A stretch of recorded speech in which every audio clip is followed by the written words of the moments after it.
तो नमस्कार दोस्तों, DLX9 में आपका एक बार फिर से स्वागत है। दोस्तों आज डिटर्जेंट पाउडर कोर्स का लेसन नंबर 5 है, शायद 5 ही है। अगर इधर उधर हो तो भी माफ़ कीजिएगा। दोस्तों आज हम लोग जानेंगे खाने के सोडा के बारे में। खाने का सोडा दोस्तों, इसके पहले हम जान चुके हैं कास्टिक सोडा है, सब जानेंगे हम खाने का सोडा। दोस्तों खाने का सोडा यानी सोडियम बाइकार्बोनेट, लिख देते हैं सोडियम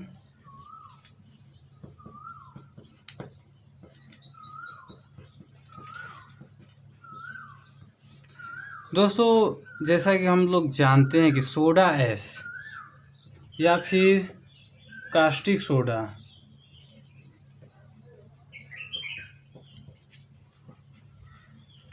दोनों को अगर हम पानी में घोलते हैं तो हीट हो जाती है।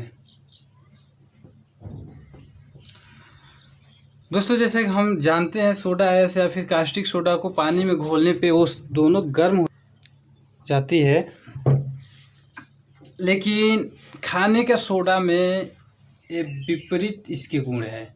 अगर हम इसे पानी में घोलते हैं तो ये गर्म होने के बजाय कुछ ठंडा हो जाती है, हल्की सी ठंडी होती है, ज़्यादा ठंडी नहीं होती है। इसलिए दोस्तों इसे ठंडा सोडा या फिर मीठा सोडा भी कहते हैं। दोस्तों जहाँ तक बात है सफाई क्षमता की, तो दोस्तों सभी सोडा में कुछ न कुछ सफाई क्षमता होती है, लेकिन दोस्तों खाने का सोडा में बहुत ही कम नॉर्मली सफाई क्षमता होती है, यानी कि बहुत ही कम। दोस्तों इन दोनों सोडा में, जैसे सोडा एस और फिर कास्टिक सोडा में सफाई क्षमता होती है, लेकिन खाने का सोडा में सफाई क्षमता नहीं होती है। दोस्तों इन दोनों सोडा में जब हम क्लास किए थे, इसका कोर्स में बताए थे कि इसकी केवल सफाई क्षमता कार्य होती है। दोस्तों कुछ लोगों के जहन में भी सवाल आ रहा था कि हल्की सी ये झाग बनाती भी है या फिर हाथों को मुलायम भी करती है। तो दोस्तों मैं आपको बता दूं, कास्टिक सोडा की जो घोल होती है उसमें बहुत ज़्यादा चिकनाई होती है। तो दोस्तों अगर आप इसे 2% तक अपने पाउडर में मिलाते हैं तो हाथों को बहुत ही चिकना बना देगा। इसमें बहुत ज़्यादा चिकनाहट होती है, लेकिन दोस्तों उसका सबसे अच्छा सॉल्यूशन है कि आप इसे ना मिला के आप मिला सकते हैं सिलिकेट को। सिलिकेट में हम आपको बताए थे, सिलिकेट के क्लास में हम आपको बताए थे कि ये भी बहुत ही चिकना होता है। जैसे सभी लोगों के दिमाग में आ रहा था कि जैसे सिलिकेट में कुछ सफाई के साथ साथ झाग बनाने की भी क्षमता होती है, क्या उसी प्रकार सोडा एस में भी सफाई क्षमता के साथ साथ कुछ झाग बनाने की क्षमता होती है? तो दोस्तों बिल्कुल नहीं। ना सोडा एस, ना फिर कास्टिक सोडा और ना ही खाने का सोडा, किसी में भी झाग बनाने की बिल्कुल भी गुण नहीं होती है दोस्तों। और काफ़ी लोगों की ये भी कमेंट आ चुकी है इस समय तक कि हम किसी दूसरे ब्रांड का, जैसे किसी महंगे ब्रांड का अगर हम लेते हैं डिटर्जेंट पाउडर, अपने हाथ पे रखते हैं और फिर उसमें पानी डालते हैं या अपने हाथ पे थोड़ी सी पानी डालते हैं तो डिटर्जेंट पाउडर बहुत ही गर्म लगने लगता है। तो दोस्तों मैं आपको पहले ही बताया हूँ कि जब भी सोडा एस की क्लास में बताया हूँ कि आप जब भी सोडा एस को डालें तो सूखी विधि से अगर आप बना रहे हैं डिटर्जेंट पाउडर तो उसी में डालें, या फिर अगर आपको लग रहा है, अगर आपकी, सबसे पहले मैं बता दूं, अगर आपकी ऐसी सली में पानी की मात्रा ज़्यादा है, यानी कि ऐसी सली अगर आपकी नकली है तो उसमें पानी की मात्रा होगी ही होगी, और आप जैसे सोडा एस मिला हुआ जो भी पाउडर है उस पर अगर आप डालते हैं तो उसी समय बहुत ज़्यादा ये हीट हो जाएगी। तो दोस्तों अगर वो हीट हो जाएगी तो यानी कि जो कपड़ा धोने का सोडा यानी सोडा एस का जो गुण है वो काफ़ी हद तक गिर जाएगी। आप बोलेंगे कपड़े तो साफ़ होते हैं, तो दोस्तों मैं आपको बता दूं न्यूट्रलाइज एसिड स्लरी से आपके कपड़े की सफाई होती है उस पोजीशन में, यानी कि सफाई क्षमता भी घट जाती है। इसलिए दोस्तों अगर आपका जो एसिड स्लरी है एकदम गाढ़ी नहीं है, थोड़ी आपको मिलावट की आशंका है, तो दोस्तों आप उसे हल्की सी कास्टिक सोडा में बहुत ही कम, अगर आप कास्टिक सोडा ले रहे हैं 1 किलोग्राम, तो लगभग आप आधे किलोग्राम से भी कम पानी डालें और उसमें 10 से 15 किलोग्राम एसिड स्लरी को पहले न्यूट्रलाइज कर दें। और फिर आपके पास जितने भी रचक है उसमें आप अपना आधा सोडा ऐश को मिलाएं और उसमें मिलाने के बाद में फिर से आधा सोडा ऐश को आप मिलाएं। उसके बाद से अगर आपके अपने हाथ पे उस डिटर्जेंट पाउडर को रख के पानी डालते हैं तो अच्छी तरह से गर्म होगा। दोस्तों इससे कोई तो फ़ायदा होता नहीं गर्म होने से, लेकिन हाँ ये पता लगता है कि सोडा ऐश अभी प्रभावशाली है, यह इसका प्रभाव नष्ट नहीं हुआ है। तो दोस्तों ये बात ध्यान रखने की ज़रूर है कि अगर आप जब भी सोडा ऐश का प्रयोग करते हैं तो उसे पानी के संपर्क में आने से बचाएं, चाहे पानी आपकी स्लरी में हो, परफ्यूम में हो, या फिर आप जो कास्टिक सोडा का लाई बना रहे हैं उसमें पानी हो। दोस्तों आपको सबसे बचाना है, सोडा ऐश को बिल्कुल बचानी है। मैं सोडा ऐश के क्लास में ऐसे नॉर्मली बता दिया था कि इसे पानी से बिल्कुल बचा के रखनी है। तो दोस्तों आप इस बात का ज़रूर ध्यान रखें।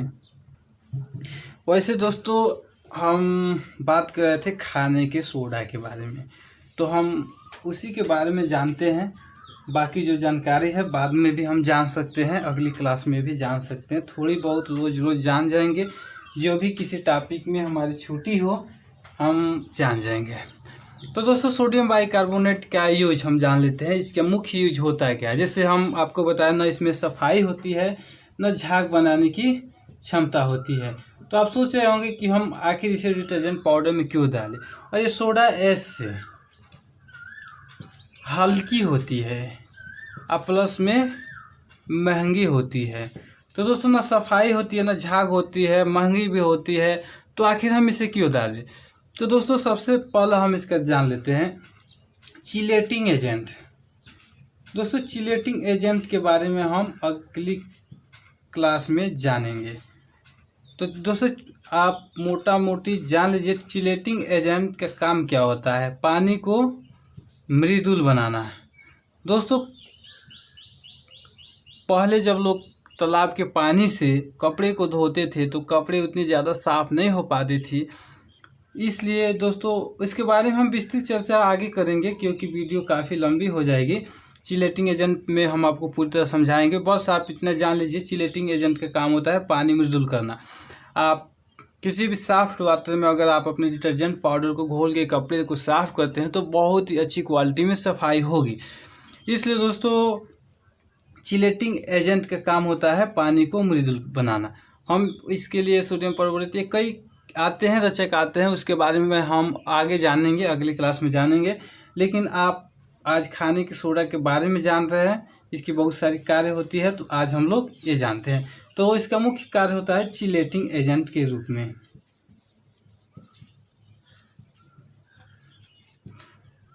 तो दोस्तों अब बात आती है हम इसे मिलाएं कितना। तो दोस्तों आप इसे 5% से लेके 20% तक मिला सकते हैं। वैसे अगर आप 10 से 12% अगर मिलाते हैं अपने डिटर्जेंट पाउडर में, तो दोस्तों आप मान के चलिए कि अगर आप तालाब के पानी में भी अपने कपड़े को धोते हैं तो बिल्कुल अच्छी क्वालिटी में सफाई करेगी। और दोस्तों इसका एक और कार्य होता है ऑक्सीडेशन प्रक्रिया। ऑक्सीडेशन प्रक्रिया के लिए हम ब्लीचिंग पाउडर डालते हैं। ब्लीचिंग पाउडर अपने डिटर्जेंट में डालते हैं। तो दोस्तों आप ब्लीचिंग पाउडर ना डाल के अगर आप इसको डालते हैं, ब्लीचिंग पाउडर मतलब इसकी तो उतनी गुण नहीं होती है ऑक्सीडेशन प्रक्रिया करे, लेकिन ऑक्सीडेशन प्रक्रिया को तीव्र करती है। दोस्तों यहाँ आप एक बात समझ लीजिएगा, इसमें ऑक्सीडेशन प्रक्रिया की गुण उतनी ज़्यादा नहीं होती है। बस ये ऑक्सीडेशन प्रक्रिया जो होती है, अगर आप अपने ब्लीचिंग पाउडर, अपने डिटर्जेंट पाउडर में 1% मिलाते हैं, अगर 1% ना मिला के 0.5% ही अगर मिलाए और 10% अगर आप ये मिला देते हैं सोडियम बाइकार्बोनेट, तो आप मान के चलिए कि 2% ब्लीचिंग पाउडर के बराबर वर्क करेगा।